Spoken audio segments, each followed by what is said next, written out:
నిన్న వచ్చేసరికి AP diploma C16 C20 వాళ్ళ రిజల్ట్స్ డిక్లేర్ చేయడం అయితే జరిగిందనమాట. ఇంకా మిగిలిన ఏంటి C23 ఫస్ట్ ఇయర్, ఇప్పుడు ఫోర్త్ సెమిస్టర్ ఎవరైతే ఉన్నారో వాళ్ళవి, వాటితో పాటు వాళ్ళకి సప్లీలు ఏమైనా ఉంటే అవి.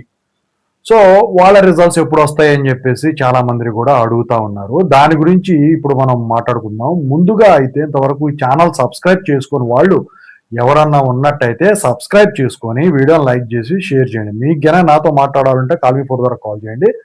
ఇక ఏపీటీజీ డిప్లొమా ఎస్బీటెట్ టెలిగ్రామ్ ఛానల్లో జాయిన్ అవ్వండి, డిస్క్రిప్షన్లో లింక్ ఉంది. ఇక టాపిక్లో వెళితే ఏంటంటే ఈ C23 వాళ్ళ రిజల్ట్స్ ఏవైతే మిగిలిపోయినాయి ఉన్నాయో బ్యాలెన్స్వి, వాటికి సంబంధించిన అప్డేట్ అనేది వాటిలాగా స్క్రోలింగ్ ఇంకా ఇవ్వలేదు. అయితే సెక్రటరీ గారు మారటం అయితే జరిగింది. మనం దాని గురించి మాట్లాడుకున్నాం ఇంతకుముందు.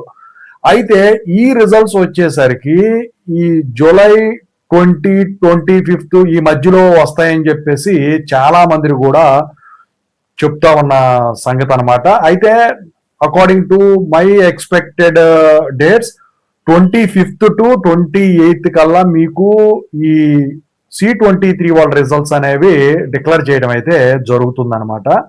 అయితే ఇప్పుడు అందరూ అంటా ఉన్నారు, సో మార్కులు బాగానే పడినాయి కానీ కొంతమందికి జీరో పడినాయి, కొంతమందికి వచ్చేసరికి మార్కులు తగ్గడం అయితే జరిగిందని చెప్పేసి. ఇక మిగతా నిన్న రిలీజ్ అయిన రిజల్ట్స్ లో వచ్చేసరికి ఎక్కువ మంది కూడా కామెంట్లు చేయలేదండి, నెగిటివ్ కామెంట్స్. పేపర్ వాల్యుయేషన్ బాగానే జరిగినట్టయితే చెప్పడం అయితే జరిగిందనమాట.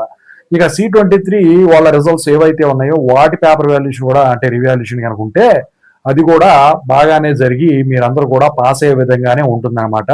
రిజల్ట్స్ గురించి ఒక డీటెయిల్డ్ అప్డేటెడ్ వీడియో ఒకటి నేను చేస్తాను. అంటే మళ్ళీ ఇంకొక అప్డేట్ కానీ తెలిస్తే, లేదు ఇక రిలీజ్ అయిపోయినాయి అనుకున్న టైం కనుకుంటే మనకేం ప్రాబ్లం లేదు. నేనైతే ఖచ్చితంగా కరాకండి చెప్తున్నాను, ఇప్పుడు ఏదైతే డేట్ చెప్పినో ఆ లోపే మీకు రిజల్ట్స్ అనేవి వచ్చేసడానికి మ్యాక్సిమం ఛాన్సెస్ అయితే ఉన్నాయన్నమాట. Thank you so much.